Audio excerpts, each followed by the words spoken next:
Sais-tu que la Bible nous révèle qu'il y aura des sectes au sein même de l'Église de Jésus-Christ? Eh oui, voyons un peu tout cela. Lorsque nous entendons parler de sectes, généralement, nous pensons à des gens habillés pratiquement de la même manière, qui se donnent les mains en tournant en rond chantant une chanson qui parle d'oiseaux, de nature ou de paix dans le monde. Ou alors, il y a aussi l'image la plus connue, et qui parle de gens vivant en communauté, dans un lieu isolé du monde, coupés de tout lien familial et social. Ou alors, on pense aussi aux charlatans qui dépouillent les gens en les manipulant par des textes bibliques dits sacrés. La plupart du temps, lorsque les gens parlent de sectes, ils pensent aux témoins de Jéhovah, aux Mormons, aux Amish, aux frères de la lumière ou je ne sais quoi. Bref, nous avons des tas de références concernant les sectes. Et depuis quelques années, les églises évangéliques sont aussi associées aux sectes dangereuses, en tout cas en France. Et ce n'est malheureusement pas une bonne publicité.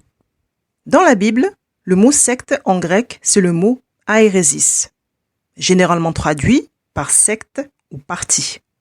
Dans le Nouveau Testament, par exemple, les 3 sectes ou partis les plus connus sont la secte des pharisiens, la secte des sadducéens, la secte des nazaréens. L'apôtre Paul, avant de servir Jésus-Christ, faisait partie de la secte des pharisiens, et il en parle lui-même d'ailleurs. Et nous pouvons lire ceci dans la parole. « Ils savent depuis longtemps, s'ils veulent le déclarer, que j'ai vécu pharisien selon la secte la plus rigide de notre religion. » Ensuite, Paul a été aussi dénoncé comme étant le chef de la secte des Nazaréens. Nous pouvons le lire aussi dans la parole. « Nous avons trouvé cet homme qui est une peste, qui excite des divisions parmi tous les Juifs du monde, qui est chef de la secte des Nazaréens. » Ce que nous devons savoir, c'est que dans l'Église de Jésus-Christ, il y a différentes personnes. Ce n'est pas parce que quelqu'un prend la Bible, parle de Jésus-Christ et se proclame chrétien que celui-ci est un élu. C'est pourquoi nous devons avoir du discernement. Il y a des loups dans la bergerie qui sont là uniquement pour détruire, voler, tuer les brebis du Seigneur. Ce sont des agents du diable, menteurs et manipulateurs. Ça, c'est le chrétien sectaire dangereux, le gourou. Ce qui veut dire que quiconque se trouve sous la coupe de tels hommes peut mourir avant l'heure. Il y a aussi des chrétiens sectaires qui ont décidé d'accepter uniquement les parties des Écritures de la Bible qui les arrangent et ont décidé de bâtir des assemblées, de bâtir leur foi, leur vie chrétienne sur ces principes-là. Ça s'appelle aussi une secte. Et une secte dangereuse aussi. Dans le sens où quiconque adhère à cette doctrine-là, qui est une doctrine de démon, peut finir en enfer. On ne peut pas prendre dans la Bible uniquement les passages qui nous arrangent. Ça marche pas ça. Ensuite, il y a les chrétiens qui sont dans l'ignorance, qui n'ont pas l'intelligence renouvelée dans le Saint-Esprit et qui sont convaincus d'être dans le vrai et qui se mettent en danger eux-mêmes malheureusement. Et mettent aussi les brebis en danger à cause d'une doctrine erronée. Et dans ce cas précis, il y a 2 groupes de chrétiens, 2 réactions. Le groupe 1 refusera catégoriquement d'être pris, d'être enseigné. Donc à ce moment-là, l'orgueil a pris le dessus et les conséquences peuvent être dramatiques dans leur vie. Et le groupe 2 acceptera d'être à l'écoute de l'autre, recherchera de tout son cœur dans la parole pour voir si ce qu'on lui raconte est juste ou non, si c'est biblique ou pas. Et lorsqu'il est convaincu par le Saint-Esprit, alors il vit la délivrance, la libération, la pleine bénédiction. La vérité rend libre, la vérité bénit. Que nous dit la Bible exactement sur la présence des sectes au sein même de l'Assemblée? En donnant cet avertissement, ce que je ne vous loue point, c'est que vous vous assemblez non pour devenir meilleur, mais pour devenir pire. Et d'abord, j'apprends que lorsque vous vous réunissez en assemblée, il y a parmi vous des divisions, et je le crois en partie, car il faut qu'il y ait aussi des sectes parmi vous, afin que ceux qui sont approuvés soient reconnus comme tels au milieu de vous. Donc ici, nous voyons que le mot secte fait bien référence à des différents courants de pensée dans une même assemblée, et c'est ce qui cause la division. Ensuite, un autre verset. Il y a parmi le peuple de faux prophètes, et il y aura de même parmi vous de faux docteurs qui introduiront des sectes pernicieuses et qui, reniant le maître qui les a rachetés, attireront sur eux une ruine soudaine. Plusieurs les suivront dans leur dissolution, et la voix de la vérité sera calomniée à cause d'eux. Par cupidité, ils trafiqueront de vous au moyen de paroles trompeuses. Eux que menace depuis longtemps la condamnation, et dont la ruine ne sommeille point. Vraiment, mon ami, ce passage est terrible. Ici, il s'agit de gens qui connaissent la vérité en Jésus-Christ et qui le renient en prenant des chemins contraires à la parole de Dieu volontairement dans le seul but de trafiquer. Il s'agit de gourous dangereux et sans problème de conscience qui utilisent le nom de Dieu en vain dans le seul but de bâtir un empire financier. La seule méthode utilisée par ces gens-là, c'est la manipulation par le moyen de la séduction, de la tromperie. C'est simple, ces gourous-là vont dire aux gens tout ce qu'ils ont envie et besoin d'entendre, uniquement pour les dépouiller financièrement. D'ailleurs, je suis obligé aussi d'ajouter qu'il y a aussi un autre type de gourou pervers méchant qui utilise la méthode de la peur pour manipuler les gens et les dépouiller. Un peu du genre, le gourou qui dit à ses fidèles « Si vous ne me donnez pas une certaine somme chaque mois, vous allez mourir.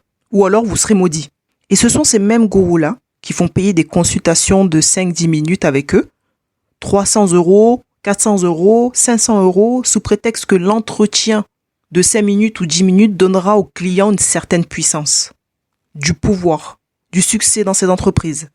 Bon, là, on arrive à un niveau quand même assez spécial. Et bien sûr, tout ça en utilisant la Bible. Et c'est ça qui est fort. Tu me diras, le diable utilise la Bible pour tromper les gens. Et c'est à cause de ces choses que le nom de Dieu est blasphémé parmi les païens. Aujourd'hui, beaucoup s'appellent chrétiens, mais ne servent pas le Dieu de la Bible. Ils ne servent pas le Jésus-Christ mort et ressuscité.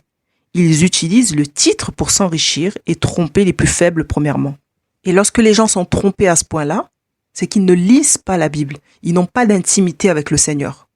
Dieu ne nous appelle pas à être des assistés spirituels. Nous devons être autonomes spirituellement. Donc, comment reconnaître une secte dangereuse ? Je dis bien une secte dangereuse. Parce que je le rappelle, le mot secte dans la Bible a finalement deux sens. Premièrement, le mot secte peut désigner un parti, un groupe de personnes, et ce n'est pas un sens péjoratif. Deuxièmement, le mot secte peut aussi prendre un sens péjoratif lorsqu'il désigne un groupe ou un parti dangereux. Lorsqu'un parti, un groupe, prive un individu de sa conscience libre, c'est alors qu'il devient dangereux. Donc, comment reconnaître une secte chrétienne ? Premièrement, il y a un gourou, celui qui dirige tout le monde. Il n'y a que lui qui compte, et la majorité du temps, il n'y a que lui qui prêche. Il prétend que Dieu lui parle tous les jours, tout le temps et toujours de la même manière. Donc, il n'a pas besoin de recevoir aucun conseil des gens venant de l'extérieur. Ce gourou n'aidera jamais, ou presque jamais ses fidèles à évoluer pour pouvoir les garder sous sa coupe. Il ne veut pas les rendre autonomes, il veut les contrôler. Il se sentira toujours en danger si un fidèle est plus intelligent ou plus spirituel que lui, et fera tout pour le faire taire. Sauf si, évidemment, cela peut apporter quelque chose dans son ministère.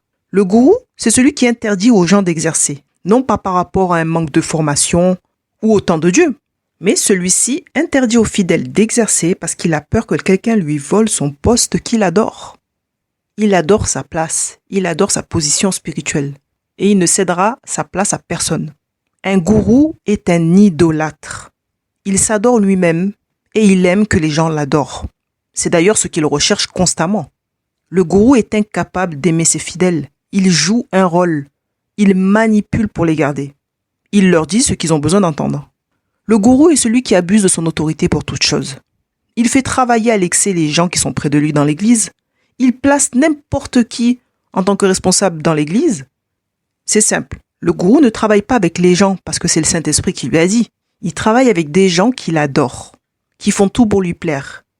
Dans ce type de secte chrétienne, il suffit tout simplement d'être fidèle aux réunions, de prier de temps en temps, d'être actif dans l'église, d'avoir une carte de membre et surtout de toujours donner raison au leader. Alors là, mon ami, si tu te tiens à carreau pendant 1 an, 2 ans ou 3 ans, dans une telle assemblée où le pasteur n'est pas droit, et que toi, dans ton cœur, tu recherches un poste de prédicateur, un poste de responsable, un poste de leader, si tu ajoutes à ça 2 ans de cours bibliques, eh bien, tu seras consacré. Il n'y a pas de souci. C'est moche, mais c'est vrai. Le gourou ne consacre pas les gens parce que Dieu a parlé, ou qu'il les a éprouvés justement pendant un temps. Non, lui, il les consacre parce qu'il a vu de ses yeux des choses qui lui plaisent, et il a entendu de ses oreilles des choses agréables. Dans ce type d'assemblée-là, les flatteurs ont des postes haut placés. Par contre, dans ce type d'assemblée-là, si tu es fidèle aux réunions, actif dans l'assemblée, que tu as suivi des cours bibliques, que tu marches avec droiture, que tu pries, que tu es engagé, mais si tu as le malheur de dire que le leader a mal agi 1 fois ou 2, mon ami, tu es foutu. Ta candidature sera jetée à la poubelle. Et à ce moment-là, tu peux être sûr que le leader recevra certainement une révélation à ton sujet, disant que tu veux détruire son ministère, et il ira certainement voir les autres membres de l'Église pour leur dire de se méfier de toi. Alors que le problème vient de lui, et qui ne veut pas se remettre en question. Parce ce qu'il faut bien comprendre, c'est qu'un leader, gourou, est un homme orgueilleux. C'est l'orgueil qui dirige sa vie. Ensuite, ce gourou leader de l'assemblée se servira encore de cette position pour s'introduire dans ta vie privée sans ton consentement. Et il est capable de t'humilier devant toute ta congrégation avec des informations qu'il a à ton sujet. Et c'est parfois de cette manière-là qu'il tient les gens, en leur disant, si vous n'obéissez pas à ce que je vous dis, je vais dévoiler vos secrets. Le gourou aime utiliser l'intimidation, la peur, les paroles de malédiction pour dominer les gens. D'ailleurs, le leader gourou dans l'église, il utilise beaucoup sa position de pasteur pour dire attention, vous ne devez pas toucher au pasteur parce que vous pouvez mourir. Donc les gens ont peur. Les gens ont peur parce qu'il fait croire aux gens que si quelqu'un dit qu'il a mal agi, la personne va mourir. Tous les pasteurs ne sont pas des ouins. Et tous les ouins ne sont pas des pasteurs non plus. Donc, le gourou aime utiliser l'intimidation, la peur, les paroles de malédiction pour dominer les gens, et il aime rabaisser les gens. Il aime se moquer d'eux, parfois ouvertement, mais la plupart du temps, comme le gourou est un hypocrite, il se moquera des gens dans leur dos. Je sais, c'est moche, mais pour l'instant, nous sommes sur terre. La Bible nous encourage à honorer les serviteurs, les vrais serviteurs, pas les agents du diable. Il y a des gens qui commencent très bien avec le Seigneur, qui se convertissent véritablement, et puis à un moment donné, dans leur ministère, ils s'égarent loin de la voie de Dieu. Et ils abandonnent même le Seigneur. Pourtant, ils sont toujours là derrière leur micro, chaque dimanche. Mais dans la vie de tous les jours, ils agissent pire que les païens. Et c'est pourquoi, je le dis et je le répète, le discernement n'est pas une option. Et surtout, ne te laisse pas imposer les mains par n'importe qui. Un véritable serviteur de Dieu est humble. Et surtout, il enseigne au peuple à adorer Dieu seulement. Et c'est ce type de ministre que nous devons honorer. Et il y en a, tu sais. Mais généralement, ce sont ceux qui ne font pas de bruit. Ils sont rarement à l'affiche. Mais attention, ne mélangeons pas tout non plus. Il y a de véritables serviteurs de Dieu qui sont sur des affiches aussi. Et merci Seigneur, parce qu'il en faut. Il faut que l'évangile soit proclamé à la terre entière. Et il y a des gens que Dieu a suscités pour être sur le devant de la scène plus que d'autres. Parce que Dieu se sert d'eux pour pouvoir impacter la terre d'une manière ou d'une autre. Et nous bénissons le Seigneur pour cela. Deuxièmement, la manipulation. Lorsqu'un chrétien renie ses frères et sœurs en Christ, sa famille ou ses amis pour se mettre du côté du leader qui est douteux, c'est qu'il est endoctriné. Lorsqu'un chrétien n'a plus la capacité de penser, de réfléchir par lui-même, ce n'est pas bon signe du tout. Si ton pasteur t'oblige à épouser quelqu'un que tu ne veux pas, quelqu'un que tu n'aimes pas du tout, c'est un gourou. S'il t'interdit d'aller te soigner chez un médecin, disant que seul Jésus guérit et qu'il faut juste venir à l'église et prier pour la maladie, c'est un gourou. Nous croyons à la puissance de Jésus-Christ, nous croyons que Jésus guérit encore aujourd'hui, mais si Dieu a créé des médecins, ce n'est pas pour rien. Tu peux aller te faire soigner et prier à côté. Mais si on te dit non, il ne faut pas aller chez le médecin, les médicaments, c'est pas bien, c'est le diable, non, tu es dans une secte. Ensuite, si ton pasteur te force à faire des prêts, des crédits pour investir dans l'église, prends tes clics et tes claques, fuis mon ami. Fuis très loin, très vite. Un pasteur, un véritable berger selon les Écritures, c'est-à-dire un pasteur spirituel, peut t'encourager, il peut te conseiller, il peut t'aider sur beaucoup de choses. Surtout si c'est un serviteur rempli de sagesse. Mais celui qui t'oblige à faire des choses bizarres, là, te marier avec des gens que tu ne veux pas, faire des prêts à droite et à gauche, ou que sais-je, il y a tellement de choses étranges, celui-ci est un imposteur. Par contre, si tu vis dans l'impudicité, en concubinage, et que tu as des engagements dans l'assemblée, le pasteur a tout à fait le droit, il est légitime pour te suspendre de tes fonctions et t'encourager à mettre ta vie en règle. Là, il a le droit non seulement de te dire que tu vis dans le péché, parce que c'est la Bible qui le dit, mais il a aussi le droit de te suspendre. Ça, c'est l'attitude d'un bon pasteur qui t'aime vraiment. Mais le pasteur qui ne te dit rien et qui te laisse vivre comme ça dans le péché, lui se fiche de toi complètement. Il te laissera pécher tranquillement. Et un jour, tu retrouveras ton pasteur chéri, là, en enfer. Vous deux, vous allez discuter ensemble. Un pasteur est un responsable spirituel, mais toi, tu es responsable de tes choix. Un enfant de Dieu ne peut pas demeurer dans l'ignorance. Toute une vie chrétienne dans l'ignorance, c'est un choix que tu as fait. Et ce choix-là, tu vas devoir en rendre des comptes devant Dieu et assumer les conséquences de tes choix. 3. Le discours antisocial.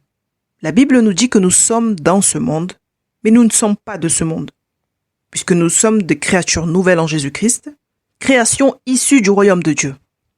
Nous devons être de bons citoyens tant que la loi des hommes ne nous oblige pas à agir contrairement à la loi de Dieu. La rébellion gratuite contre la loi des hommes est un mauvais témoignage pour ton entourage, pour ta famille, et ils peuvent même s'éloigner de toi définitivement si tu t'entêtes à poser des actes bizarres ou à tenir des discours sectaires rebelles. Ils vont plus avoir affaire à toi. Certains leaders critiquent et jugent méchamment les catholiques ou le gouvernement derrière le pupitre du dimanche matin. Et ce n'est ni fait ni à faire, mon ami, ça. Tu crois que le dimanche matin, au culte, c'est vraiment le moment de pouvoir exprimer ta pensée sur le gouvernement? Ces prédicateurs-là poussent la congrégation à avoir une opinion méchante sur les gens qui travaillent au gouvernement. Je n'ai jamais vu ni Jésus ni Paul faire ça dans la Bible. Nous, on est enfants de Dieu. On ne se bat pas contre la chair et le sang. De plus, il y a des choses qui doivent arriver sur cette terre. C'est inévitable. C'est prophétisé dans la Bible. C'est pas en critiquant les décisions du gouvernement que ça va changer la parole de Dieu. Par contre, le Seigneur nous a donné le Saint-Esprit et nous pouvons renouveler notre intelligence par justement ce Saint-Esprit-là qui nous permettra de vivre ces temps-là et de savoir de quelle manière nous devons les vivre et quoi faire à ce moment-là. C'est ça notre priorité. C'est pas d'aller critiquer le gouvernement derrière la chair. Ça porte que des fruits pourris. Et d'ailleurs, est-ce que tu sais qu'il y a des gens au gouvernement qui seront sauvés durant la période des 7 années de tribulation? Qu'est-ce que tu en sais, toi, en vrai? Peut-être que beaucoup vont se repentir, beaucoup vont se convertir. Notre boulot à nous, c'est d'annoncer l'évangile aux non-croyants. Pas de critiquer le choix des non-croyants qui sont encore dans les ténèbres. Même s'ils agissent mal. Nous, on prie et on prêche. Prions pour notre pays. C'est plus sage et intelligent que de critiquer. Parce que, mon ami, tu rendras compte pour toutes les paroles vaines qui sont sorties de ta bouche. Peut-être que quelqu'un qui est au gouvernement aujourd'hui, qui est contre Dieu, va se convertir durant la période de cette année de tribulation. Tu ne connais pas le lendemain de tes ennemis. C'est pourquoi la Bible dit « Bénissez vos ennemis. Bénissez et ne maudissez pas. Bénissez. » Ensuite, le leader qui t'interdit de parler aux chrétiens qui ont quitté l'assemblée est un gourou. C'est un gourou. Donc lui, il se fâche avec les gens partent, et puis il va voir toute l'église pour dire ne parlez plus avec cette personne-là parce que lui, il est fâché avec. Mais ça, c'est quoi ça? Ça ne se fait pas. C'est marqué où ça dans la Bible? On n'est pas dans une cour de récréation. Tu es libre en Jésus-Christ. Et si toi, tu acceptes même de ne pas parler à un frère ou une sœur que tu aimais beaucoup sous prétexte que la personne est partie de l'église, tu as un problème. Mais toi, tu as le Saint-Esprit pour savoir ce qui est juste ou non. Mon ami, ce n'est pas tous ceux qui partent de l'église qui ont tort, des fois. Attention, Le leader qui fait le tour de l'église pour dire aux gens de faire attention à quelqu'un dans l'assemblée parce qu'il est indifférent avec la personne est un leader irresponsable et immature. Si celui-ci est vraiment sûr que la personne avec qui il est indifférent est dangereuse pour les membres de l'église, alors il doit voir premièrement les anciens, faire une réunion claire et en parler publiquement à toute l'assemblée. Si véritablement il y a un danger pour les plus faibles dans la foi. Mais s'il va voir à tour de rôle secrètement les fidèles pour donner une version à chaque fidèle du problème qu'il a eu avec les frères et sœurs qui sont partis, c'est de la manipulation. Le leader là, il n'est pas clair. Il n'est pas clair du tout. Il manipule. Et les chrétiens qui suivent de telles personnes sont des idolâtres. Oui. Des idolâtres. Même si ton pasteur, tu l'aimes de tout ton cœur, peut-être qu'à ce moment-là, il n'est pas juste. Et si toi, tu lui donnes raison dans les choses qu'il fait qui sont contre la parole de Dieu, tu participes à son péché. Et toi, tu pèches aussi. Rien ne t'empêche de dire à ton pasteur, écoute, pasteur, moi, c'est vrai que si tu as eu des problèmes avec des gens, moi, j'ai pas de problème avec eux, tu vois. Tu ne peux pas empêcher d'aller boire le café avec mes frères et sœurs qui sont partis de l'assemblée. Je les aime. S'il n'est pas capable de comprendre ça, qu'il tape des crises, il pique des colères, il a besoin de délivrance. Parce que si tu t'entends bien avec un frère ou une sœur dans l'assemblée et que du jour au lendemain, le frère ou la sœur part de l'église à cause d'un problème personnel, et que toi, en plus de ça, tu lui parles plus parce que ton leader t'a dit de ne plus lui parler, tu vas blesser le frère ou la sœur qui est déjà dans la tristesse. Et ce type de comportement immature de cours de récréation, ça peut vraiment dégoûter les gens de retourner à l'église aussi. Faut arrêter de se comporter comme ça. La Bible nous encourage à faire attention aux relations toxiques. Mais si le frère ou la sœur qui a quitté l'assemblée t'a toujours fait du bien, tu peux pas l'ignorer sans raison du jour au lendemain. Tu es censé avoir une conscience. La parole nous dit « Heureux l'homme qui ne suit pas le conseil des méchants, qui ne s'arrête pas sur la voie des pécheurs et qui ne s'assied pas en compagnie des moqueurs. » Ce qui veut dire que si ton pasteur méchant là, il te demande d'arrêter de parler avec des gens, de ne plus côtoyer des gens qui t'ont fait du bien, c'est un mauvais conseil qu'il te donne là. S'il lui a des problèmes avec les gens, il faut qu'il les règle. Il ne peut pas t'empêcher, toi, de côtoyer des gens qui sont partis de l'église. Toi, tu as le Saint-Esprit. Si ces gens-là qui sont partis, c'est des gens bizarres, le Saint-Esprit te révélera les choses. Un point trait. Mais aucun leader n'a le droit de te dire « Ne va pas là-bas, ne téléphone pas aux frères et sœurs, ne va pas boire de café avec eux, ne mange pas avec eux, ne leur parle pas, tu les vois dans la rue, tu tournes le dos. » Mais ça, c'est quel genre de chrétien, ça? Ça, c'est des chrétiens fous qui vont rester ici, à l'enlèvement. 4. L'argent. Dans une secte, le principe de l'utilisation de l'argent est simple. Il va dans les poches du gourou. Un leader ne peut pas s'acheter de belles voitures, de belles maisons, investir à droite et à gauche pour des projets personnels sur le compte des fidèles. Il ne peut pas se payer de vacances ou des week-ends régulièrement dans les hôtels 5 étoiles avec l'argent des fidèles. Le gourou, dirigé par Mammon, est un voleur, un menteur, un manipulateur. Sa gestion des finances n'est pas saine du tout. L'église locale, le bâtiment, qui est le lieu de rassemblement des fidèles, est une association avec des règles, des lois bien encadrées, qui doivent impérativement être respectées. C'est pourquoi les associations religieuses ont un trésorier, un comptable, une secrétaire, et qu'il y a chaque année, enfin, je pense que ça dépend des églises, je ne sais pas trop comment ça se passe dans toutes les églises de France, mais dans la plupart des églises, chaque année, il y a une réunion spéciale, un jour spécial pour les adhérents de l'association, où le pasteur et le comptable de l'église ou la secrétaire fait un rapport de la gestion des finances de l'église. Ainsi, les gens savent où est passé leur argent et qu'est-ce que le leader en a fait, comment l'argent a-t-il été utilisé pour l'assemblée, et puis surtout, les gens savent quel salaire l'église donne au pasteur. C'est ce jour-là où tout est dit. Transparence totale, normalement. Les églises de France sont des associations cultuelles soumises à un certain contrôle défini par l'État. C'est la raison pour laquelle il est préférable d'être transparent concernant la gestion des finances de l'assemblée locale. Lorsque le leader reçoit des dons personnels venant des fidèles, ça c'est notre histoire. C'est entre lui, Dieu et la personne. Et ça n'a rien à voir avec l'église. Mais si le leader se sert tranquillement dans les enveloppes d'offrandes pour le local ou sur les comptes bancaires de l'assemblée, c'est un voleur. 5e, l'isolement. Le gourou, souvent pervers narcissique, utilise la stratégie de l'isolement pour contrôler les faibles dans la foi, ceux qui sont mal affermis. La Bible dit que nous sommes la lumière du monde, ce qui veut dire clairement que nous ne devons pas rester qu'entre chrétiens. Nous devons apporter l'évangile par notre témoignage dans nos familles et au milieu des non-croyants. Généralement, les petits groupes de chrétiens qui se gargarisent entre eux deviennent très méchants à un moment donné et surtout très orgueilleux. Le chrétien sectaire perd l'amour pour les âmes perdues. Il n'a plus le sens des réalités bibliques, spirituelles. Il se trouve trop saint pour être en compagnie des non-croyants. Il a toujours quelque chose à dire sur les non-croyants. Il est toujours en train de juger les non-croyants. Il se trouve plus saint que Jésus sur terre. Jésus s'asseyait avec les gens de mauvaise vie, mais le chrétien sectaire trouve les non-croyants indignes de lui. Il est égaré loin de la vérité. Nous avons aussi un type de gourou dans l'assemblée qui va prêcher qu'il faut évangéliser les gens dans les rues. Donc jusque-là, tout va bien. Sauf que lui, ce n'est pas parce qu'il aime les gens et qu'il ne veut pas que les gens se perdent et aillent en enfer. Il veut aller évangéliser les gens dans la rue parce qu'il veut une église avec plus de membres. Il veut plus d'argent. Il veut plus de baptêmes par immersion pour dire à la pastorale qu'il a fait 10, 20, 30 ou 50 baptêmes cette année. Il veut aller raconter que lui, c'est une affaire qui marche. Il veut gagner des âmes pour les contrôler en les isolant. Et il fera tout son possible pour détruire toute personne qui se lève contre sa manipulation, contre son autorité malsaine. Ensuite, le gourou utilisera toujours la Bible pour t'isoler de ta famille. C'est pourquoi il est important de lire soi-même la Bible, afin de ne pas se laisser manipuler par n'importe qui. La parole de Dieu, elle est claire sur le sujet de la famille. Si quelqu'un ne prend pas soin des siens, et en particulier des membres de sa famille proche, il a renié la foi. Et il est pire qu'un non-croyant.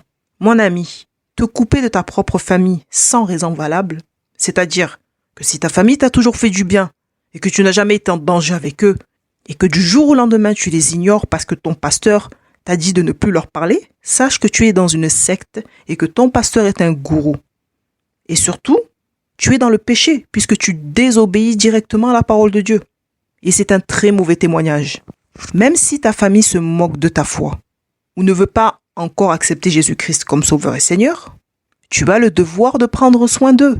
Si c'est eux qui ne veulent plus te recevoir parce que tu t'es converti à Jésus-Christ, là c'est une autre affaire, évidemment. Toi, tu continues à les aimer, tu pries pour eux, tu leur pardonnes. Et surtout, n'oublie pas que la Bible dit, si tu crois au Seigneur Jésus, tu seras sauvé toi et toute ta famille.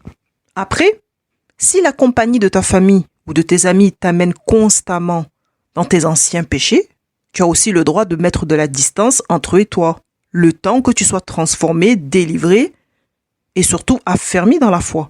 Pourquoi ? Eh bien, tout simplement afin de ne pas être un contre-témoignage au milieu des non-croyants, qui, eux, t'observent bien et ne se gêneront pas pour te dire des choses si tu agis aussi mal qu'eux. Le diable passera par leur bouche pour t'accuser. Donc, si tu sens que tu es trop faible lorsque tu te retrouves avec ta famille et tes amis, parce que tu ne peux pas t'empêcher de pécher comme eux, mets un temps à part. Toujours, évidemment, en donnant de tes nouvelles, de manière à ce que personne ne puisse s'inquiéter de ton absence. Tu es assez grand pour gérer avec l'aide du Saint-Esprit cette situation en réalité. Il te suffit d'être honnête envers toi. Tu peux ou tu ne peux pas. Si tu ne peux pas, prends des mesures.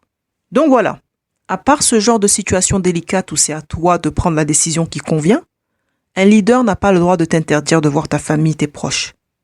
Un leader spirituel sage, qui voit que tu es mal entouré par contre, est légitime pour te conseiller de faire attention à tes fréquentations. Parce que ce berger-là, il prend soin des brebis du Seigneur. Et lorsqu'il voit le loup arriver, il ne prend pas la fuite, lui. Pour finir, encore une des caractéristiques du gourou, c'est que celui-ci a toujours l'interdiction dans la bouche. La Bible dit, rien n'est interdit, mais tout n'est pas utile. Mais le gourou, lui, il a toujours des choses à interdire aux gens. Il interdit aux gens de parler dans l'assemblée. Il interdit aux gens de travailler comme ils le souhaitent. Il interdit aux gens d'aller les uns chez les autres, de peur que les gens conspirent contre lui. Il interdit aux gens de s'appeler, ou du moins d'appeler certaines personnes. S'il perçoit qu'un fidèle a été béni par Dieu sur le plan spirituel, il fera en sorte de détruire sa réputation en racontant des mensonges sur la personne, ou tentera par divers moyens de le chasser de l'église, ou d'empêcher les fidèles de lui adresser la parole. Bref, il essaiera d'en découdre. Et c'est moche. Mais ce sont des choses qui se passent véritablement. Donc voilà. Si tu es un pasteur, un leader, et que tu viens d'écouter ce message, et que tu viens de te rendre compte que tu agissais finalement comme un gourou dans l'assemblée, sache que si tu te repens sincèrement et de tout ton cœur, alors Dieu est fidèle et juste pour te pardonner aujourd'hui même. Ensuite, si tu as volé de l'argent aux gens, ou sur le compte bancaire de l'église, mon ami, tu dois restituer. Si tu as su voler, tu dois savoir aussi restituer. Demande pardon aux gens à qui tu as fait du mal et répare. Mieux vaut que les gens te méprisent un temps, que tu repartages zéro avec Jésus-Christ. Et même si, pour rembourser, tu dois vendre tes maisons, tes entreprises, tes business, tes terrains, peu importe, on s'en fiche. Mieux vaut que tu perdes tout et que ton âme soit sauvée. Que tu recommences tout à zéro. Si tu te détournes du mauvais chemin, que tu te repens véritablement, sincèrement, Dieu te fera grâce. Évidemment, il y a toujours des conséquences quand on pose de tels actes derrière. Mais Dieu te fera grâce. Mais si tu te repens véritablement. Ensuite, si tu es un pasteur qui a fait fuir tes fidèles, qui les a détruits d'une manière ou d'une autre, que tu as dispersé les brebis du Seigneur, dont le Seigneur t'avait donné la responsabilité, mon ami, repens-toi vite. Demande pardon. Humilie-toi. Et même s'il y a des choses où toi tu avais raison, c'est pas grave, tu t'en fiches. Demande pardon quand même, humilie-toi. Et répare le mieux possible les dégâts que tu as fait dans la vie des gens. Et s'il faut que tu contactes tout le monde, toutes les personnes que tu as offensées, eh bien contacte-les. Et si ça doit prendre du temps jusqu'au retour du Seigneur, eh bien ce n'est pas grave. Mais toi, répare les dégâts. Ensuite, si tu es un leader qui manipule la foule avec des paroles trompeuses, que tu enseignes aux gens uniquement des choses qui leur font plaisir pour ne pas les contrarier, tu ne veux pas prêcher sur l'Apocalypse parce qu'ils vont avoir peur, parce qu'ils vont fuir de ton église. Eh bien mon ami, tu es un prédicateur de mensonges, tu es un gourou dangereux en plus. Et tu sais pourquoi? Parce que tes faux messages vont amener les gens en enfer ou leur faire rater l'enlèvement. Tu mets le peuple en danger. Quand tu ne dis pas la vérité, tu mets le peuple en danger. Bien sûr qu'il y a des gens qui n'aiment pas entendre l'Apocalypse. Les gens n'aiment pas entendre qu'il faut mettre leur vie en règle. Les gens n'aiment pas entendre qu'il faut veiller sur son cœur, qu'il faut pardonner, qu'il faut faire ceci et cela. Ils n'aiment pas entendre ça. Mais on n'est pas là pour faire entendre aux gens des choses qui leur plaisent. Et sachez bien, vous tous là, prédicateurs de mensonges là, que votre heure là, elle arrive bientôt. Dieu va juger ce monde. L'épouse sera enlevée. Et il restera sur terre les chrétiens négligents. Les vierges folles seront sur cette terre. Le jour où l'enlèvement aura lieu, j'espère pour vous là, prédicateurs de mensonges, que vous trouverez un endroit sûr pour vous cacher. Parce que vous allez vous faire tabasser par les croyants négligents. Oui, tu as bien entendu.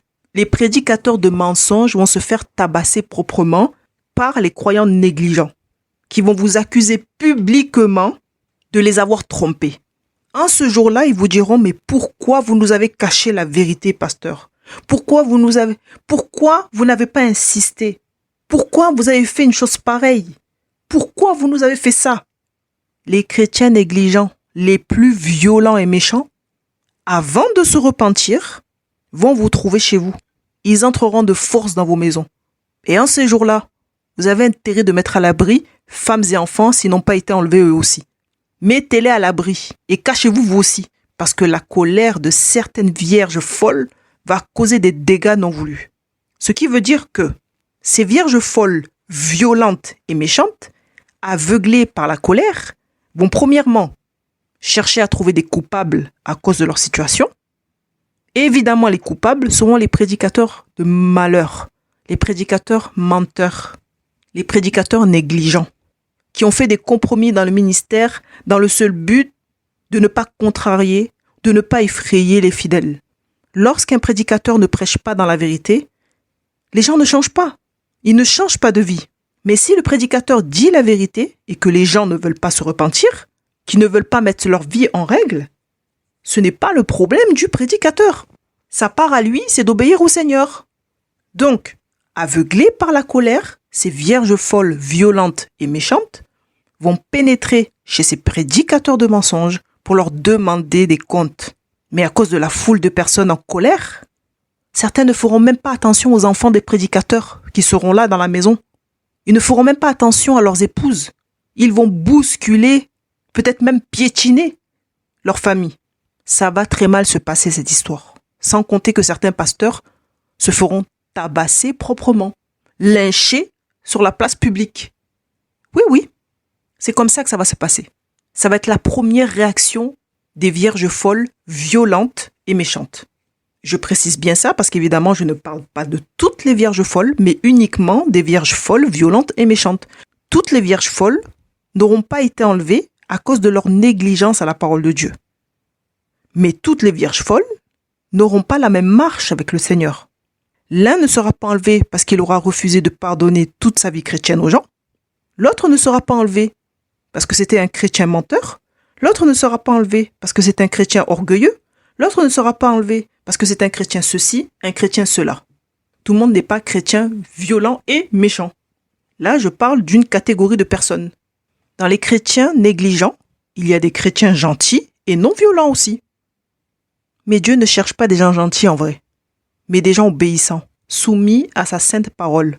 Des gens qui recherchent ardemment le royaume de Dieu et sa justice. Être gentil ne te sauve pas, mon ami.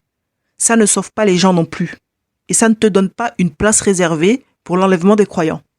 Ensuite, après avoir bien tabassé les prédicateurs de mensonges, les vierges folles, violentes et méchantes, rentreront en elles-mêmes. Elles vont réaliser beaucoup de choses concernant leur vie avant l'enlèvement. elles auront des regrets, elles pleureront comme elles n'auront jamais pleuré dans toute leur vie. Elles vont se repentir, elles vont mettre leur vie en ordre, elles vont demander pardon, elles vont réparer les dégâts, elles vont prêcher l'évangile et elles vont mourir en martyrs. Mon ami, ne sois pas si dur dans ton cœur.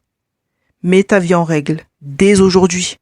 Veille sur ton cœur, pardonne, demande pardon et répare. C'est ça le ministère de la réconciliation. Fais le bien, recherche la paix avec tout le monde. Et si les autres ne veulent pas être en paix avec toi, c'est leur problème, ce n'est pas le tien. Toi, cours vers le but. Sois humble et garde surtout un cœur enseignable. C'était ta sœur Charlène, diaconos de l'Église de Jésus-Christ, ici pour servir mes frères et sœurs en Christ. Que Dieu te bénisse abondamment.